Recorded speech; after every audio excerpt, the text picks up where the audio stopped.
On the morning of September 11, 2001, 19 men armed with box cutters, directed by a man on dialysis in a cave fortress halfway around the world using a satellite phone and a laptop, directed the most sophisticated penetration of the most heavily defended airspace in the world, overpowering the passengers and the military combat-trained pilots on 4 commercial aircraft before flying those planes wildly off course for over an hour without being molested by a single fighter interceptor.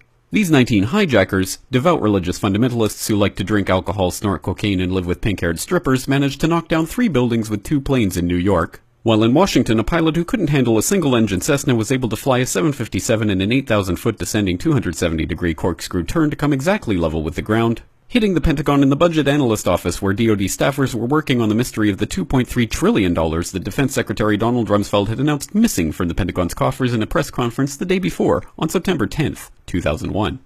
Luckily, the news anchors knew who did it within minutes. Osama bin Laden. The pundits knew within hours. Osama bin Laden.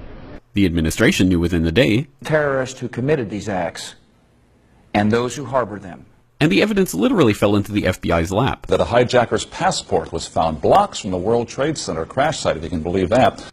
But for some reason, a bunch of crazy conspiracy theorists demanded an investigation into the greatest attack on American soil in history. That investigation was delayed, underfunded, set up to fail, a conflict of interest, and a cover-up from start to finish. It was based on testimony extracted through torture, the records of which were destroyed. It failed to mention the existence of WTC-7, Able Danger, P-TECH, Sibel Edmonds, OBL and the CIA, and the drills of hijacked aircraft being flown into buildings that were being simulated at the precise same time that those events were actually happening. It was lied to by the Pentagon, the CIA, the Bush administration, and as for Bush and Cheney, well, no one knows what they told it because they testified in secret, off the record, not under oath, and behind closed doors. It didn't bother to look at who funded the attacks because that question is ultimately of little practical significance. Still, the 9/11 Commission did brilliantly answering all of the questions the public had, except most of the victims' family members' questions, and pinned blame on all the people responsible, although no one so much as lost their job, determining the attacks were failure of imagination. Because Nobody in our government, at least, and I don't think the prior government that could envision flying airplanes into buildings. Except the Pentagon, FEMA, NORAD, and the NRO. The DIA destroyed 2.5 terabytes of data on Able Danger, but that's okay because it probably wasn't important. The SEC destroyed their records on the investigation into the insider trading before the attacks, but that's okay because destroying the records of the largest investigation in SEC history is just part of routine record keeping. NIST has classified the data that they used for their model of WTC-7's collapse, but that's okay because knowing how they made their model of the collapse would jeopardize public safety. The FBI has argued that all material related to their investigation of 9/11 should be kept secret from the public, but that's okay because the FBI probably has nothing to hide. This man never existed, nor is anything he had to say worthy of your attention, and if you say otherwise, you are a paranoid conspiracy theorist and deserve to be shunned by all of humanity. Likewise him, and her. And her, and her, and him.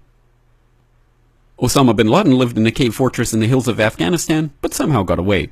Then he was hiding out in Tora Bora, but somehow got away.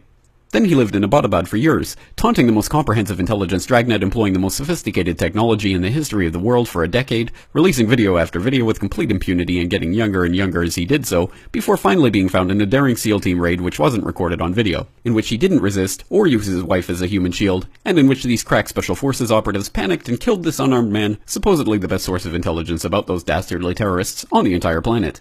Then they dumped his body in the ocean before telling anyone about it. Then a couple dozen of that team's members died in a helicopter crash in Afghanistan. This is the story of 9/11, brought to you by the media which told you the hard truths about his head could be seen to move violently forward. And they took the babies out of incubators. And mobile production facilities. And the rescue of Jessica Lynch. If you have any questions about this story, you are a batshit paranoid tinfoil dog-abusing baby hater and will be reviled by everyone. If you love your country and or freedom, happiness, rainbows, rock and roll, puppy dogs, apple pie, and your grandma, you will never ever express doubts about any part of this story to anyone. Ever. This has been a public service announcement by the Friends of the FBI, CIA, NSA, DIA, SEC, NSM, White House, NIST, and the 9/11 Commission. Because ignorance is strength.